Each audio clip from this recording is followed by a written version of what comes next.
बिस्मिल्लाहिर्रहमानिर्रहीम। अस्सलाम वालेकुम डियर स्टूडेंट ऑफ क्लास 7।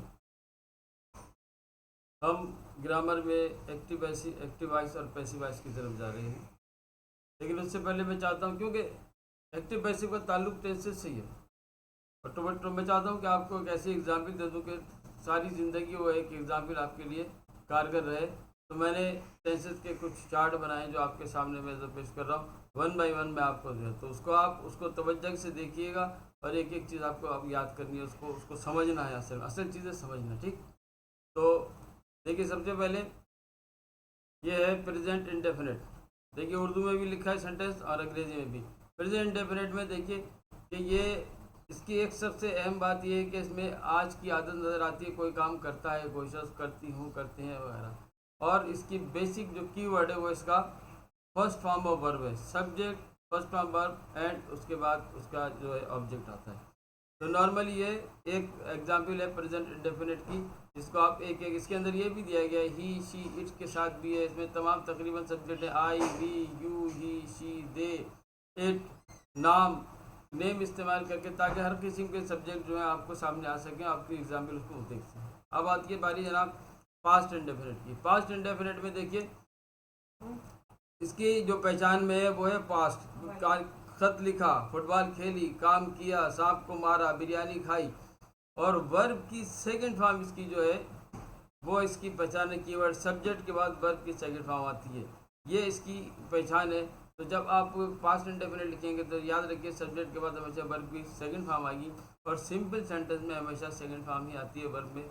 इस और सिंपल सेंटेंस के अलावा पास्ट इंडेफिनिट किसी और सेंटेंस में सेकंड फॉर्म ऑफ वर्ब इस्तेमाल ही नहीं होती। ठीक, अब आती है बारी फ्यूचर इंडेफिनिट की। फ्यूचर इंडेफिनिट टेंस, इसमें देखिए मुस्तकबिल की बात हो रही है। मुस्तकबिल में क्या होगा और क्या आदत होगी कि मैं ख़त लिखूँगा, हम फुटबॉल खेलेंगे, काम करेंगे, सांप को मारेगा, बिरयानी खाएगी। तो ये एक ही सेंटेंस को हम तमाम टेंसेस में कन्वर्ट करके उसको अपने लिए एक मिसाल बना रहे हैं। तो इसी अंग्रेज़ी में क्या है, सब्जेक्ट के बाद हेल्पिंग वर्ब या साइन ऑफ फ्यूचर। मैं इसे कहता हूँ साइन ऑफ फ्यूचर। विल जो है या शेल साइन ऑफ फ्यूचर है, वो हम इसको इस्तेमाल करते हैं। आई विल राइट, या I shall write, we shall write, we will write, you will write, Samina will write. तो इसमें जो कुछ भी है तमाम सब्जेक्ट के साथ विल इस्तेमाल किया गया है, क्योंकि आजकल शेल का इस्तेमाल काफ़ी कम हो गया है, और विल का इस्तेमाल आप कंटिन्यू इसको ध्यान में रखते हुए इसको बनाया गया। तो तमाम फ्यूचर इंडेफिनिट की पहचान क्या है, एक तो साइन ऑफ फ्यूचर है, फ्यूचर का अगर विल या शेल ना होगा तो फ्यूचर हो ही नहीं सकता। दूसरे वर्ब की फर्स्ट फॉर्म इसमें, और प्रेजेंट इंडेफिनिट में बस एक ही ज़रा सा फर्क है।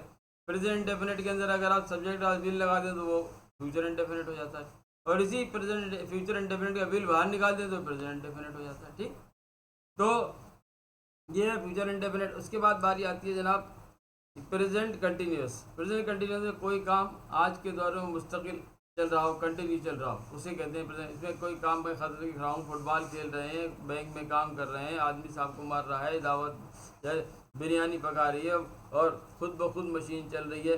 ये मतलब है कोई चीज़ चल रही है, आ रहा है, जा रहा है। अंग्रेज़ी में इसके लिए सब्जेक्ट के फ़ौरन बाद वर्ब, हेल्पिंग वर्ब इस्तेमाल होगा, is, am, are, is, am या आर। so, उसी के मुताबिक तमाम सब्जेक्ट देखिए, आई भी है, आई के साथ एम है, वी के साथ आर है, यू के साथ आर है, ही के साथ इज है, शी के साथ इज है, it is, they are, Samia is, और सब में टिंग, राइटिंग, कुकिंग।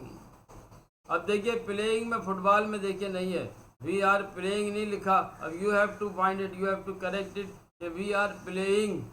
कोई सेंटेंस में कोई चीज़ मिस है, use it, we are playing football, he is killing snake.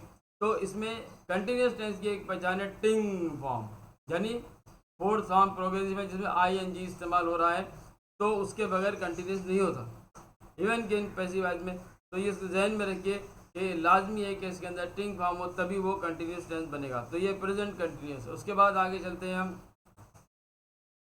Past continuous. Past continuous देखिए फ्यूचर, प्रेजेंट कंटिन्यूस कोई काम है, अब यहाँ था, खत लिख रही थी, खत लिख रहे थे, वो खेल रहे थे, खाना पक, मशीन खुद ब खुद चल रही थी, समीना गा रही थी, या लोग अमन का मुतालबा कर रहे थे, तलबा क्लास में काम कर रहे थे, जो कुछ भी है, थे, रहे थे, रहे थे, रहे थे। और कंटिन्यूस के इसमें इसके अंदर हेल्पिंग वर्ब वाज या वर इस्तेमाल होता है। सिंगल में वाज होता है, सिंगल अगर है सब्जेक्ट वाज है आई के साथ वाज, वी के साथ वर, यू के साथ यू सिंगल और प्लूरल दोनों में वर, ही के साथ वाज, शी इट के साथ वाज, दे के साथ वर, समीना वाज सिंग। तो फिर व्हाट एवर इट इज, तो हर सब्जेक्ट के साथ उसके हिसाब से उसका हेल्पिंग वर्ब इस्तेमाल करेंगे, है ठीक।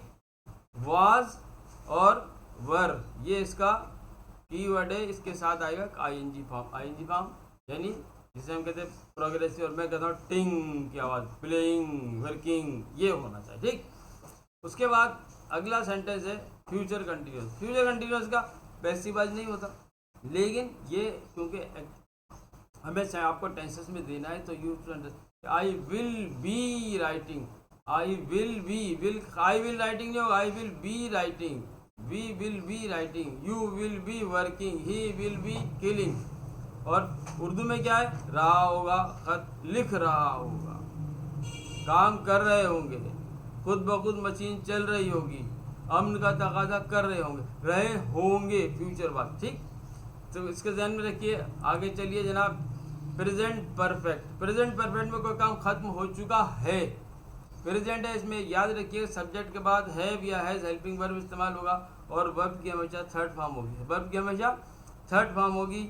और इसके उर्दू में जो लिखा हो कोई काम कर चुके हैं, आज के दौर में काम खत्म हो गया है, ये बात जहन में रखिएगा। तो थर्ड फॉर्म इसकी कीवर्ड है और हेल्पिंग वर्ब इस्तेमाल होता है सब्जेक्ट के फौरन बाद हैव और हैज में से कोई है ठीक। अब आती है बात पास्ट परफेक्ट। परफेक्ट में कोई काम हो चुका था, गुजर चुका वक्त, काम हो चुका था, खत लिख लिया था, फुटबॉल खेल चुके थे, काम बैंक में काम कर चुके थे, सांप को मार डाला था, या मशीन खुद ब खुद चल चुकी थी या चल पड़ी थी, है तो लोग तकादा कर चुके थे। इसी तरह इंग्लिश में सब्जेक्ट के बाद सिर्फ हेल्पिंग वर्ब एक हैड इस्तेमाल होता है। प्रेजेंट इंडेफिनेट, प्रेजेंट परफेक्ट में होता है और है दो हेल्पिंग वर्ब, लेकिन परफेक्ट जो है पास्ट परफेक्ट के अंदर सिर्फ एक हेल्पिंग वर्ब है, वो तमाम सब्जेक्ट के लिए इस्तेमाल होता है और वर्ब की थर्ड फॉर्म इसका कीवर्ड राइट। उसके बाद आता है जनाब future perfect tense. Future perfect tense में सब्जेक्ट के बाद विल या शैली जो साइन ऑफ फ्यूचर है, उसके बाद विल इसका हैव, सिर्फ एक हेल्पिंग वर्ब वो है विल। फ्यूचर में याद रखिए हेल्पिंग वर्ब सिर्फ हैव इस्तेमाल होता है, हैज या हैड इस्तेमाल नहीं होता फ्यूचर परफेक्ट में। फ्यूचर पर काम हो चुका होगा, उम्मीद है, एक्सपेक्टेशन होती है कि मुस्तकबिल में ये काम हो चुका होगा। तो ये अब तक तमाम जितने अभी हमने टेंसेस पढ़े, इसमें अब आप गौर से सुन लीजिए कि तमाम टेंसेस, इसलिए कि टेंसेस बेस्ड जो भी एक्टिव से पैसिव बनाने से पहले हमें टेंस देखना पड़ता है, टेंस के मुताबिक हमें पैसिव वॉइस का उसका हेल्पिंग वर्ब यूज़ करना पड़ता है उसके मुताबिक। तो हमें ज़रूरत है कि हम हर अपने जहन में इसकी कोई तस्वीर बना लें, कोई एग्जाम्पल के तौर पर सेंटेंसेस। आज मैंने आपको सेंटेंसेस दे दिए, उम्मीद है कि आप इस पर तवज्जो देंगे और इसको याद करेंगे। अगले लेक्चर तक के लिए बेटा इजाज़त, अल्लाह हाफिज़।